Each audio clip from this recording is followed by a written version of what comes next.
What a weekend. The Raiders tore up the Niners. The Patriots continued their reign of domination. There were so many displays of awesome, but there's always a top 10. Let's get to it. Welcome back to ATVN. The Trojans have returned to the rankings just in time for homecoming. After defeating Arizona last week, USC now stands at number 22 on the AP poll. Yeah, they've been talking about it for, 6 years, getting us all hyped up and excited. And finally, May 2nd, MGM Grand, the ultimate place, Las Vegas.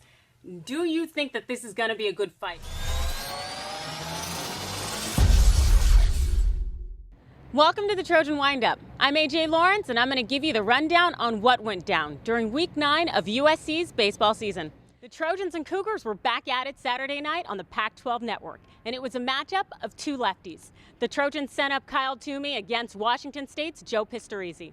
The Trojans had never beaten the senior Pistorizi in 3 previous starts, so they came into the game with their work cut out for them. This is AJ Lawrence, and I'm here at the Unstoppable Foundation Gala, where we're celebrating global access to education and a future for all children in need. We've talked to some great people tonight, like Malcolm Jamal Warner, also Ernie Hudson, the incredible and unstoppable Warren Moon. We're going to throw it to AJ Lawrence. This was the father of one of these top quarterbacks.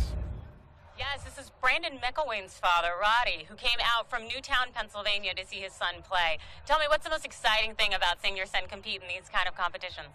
Well, when you see the magnitude of quarterbacks that are here. And I know that your son has committed to your alma mater, South Carolina, and also he's being compared to the winningest quarterback there, Connor Shaw. Can you tell me a little bit about your son's game?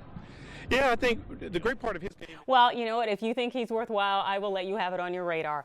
I'm going to go ahead and say AJ Suarez of the New England Revolution. He pulled an amazing move during Sunday's MLS title match. We do want to go ahead and congratulate Ronda Rousey, the pride of Riverside, the diva of the dojo. This is the third time USC and Stanford had met this season, and Troy's looking for its first win against a contender. The semifinal match starts at 3:10 p.m. on Saturday at UC San Diego.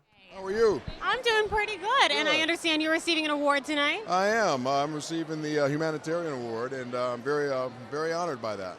Well, congratulations. How long have you been involved with the Unstoppable Foundation? Well, I've been Thursday night football, it's kicked off in the Mile High City. We'll have updates here on the Broncos and the Chargers. And USC is coming off of a record-setting homecoming weekend, but are they ready to take on Utah? You'll hear from Coach Sarkisian next. Because in his draft class, Roethlisberger has a couple of rings. Manning has a couple of rings. Yeah. He was one of the big players going into that draft. He's got nothing. Well, he does have a bolo tie. That is true. Let's give the man a bolo tie. I stand corrected. Thank you. And just to give a little homage to what you've done before, I understand you still hold some records here at USC. Yeah, I hold a few, but I did a little bit of here. Well, congratulations, and I know those guys out there appreciate your work. Thanks. Thank you. Back to you, Yogi. And also, in the middle of the fight, seeing Mayweather smile at Pacquiao, almost like they're exchanging these kind of greetings, like, hey, you gonna like your millions? I'm gonna like my millions. It just felt like they were really in it for maybe just the money, the fun, but they weren't in it to truly go to battle. To close out our very first episode of On the Radar, we're bringing you in the know. Here are the top 5 things in the sports world that went under the radar last week, and you should know about them. In the offseason, the Raiders have been doing a lot. They cut 7 veterans so far. And then now, letting go of James Jones, who, as you said, was the 2014 leader in receptions for them. On Friday, the Trojans host Stanford for a 3-game matchup. You can catch the Trojans battling the Cardinal on the Pac-12 network. Thanks for watching the Trojan Windup. I'm AJ Lawrence, and you can catch us here every week. Fight on.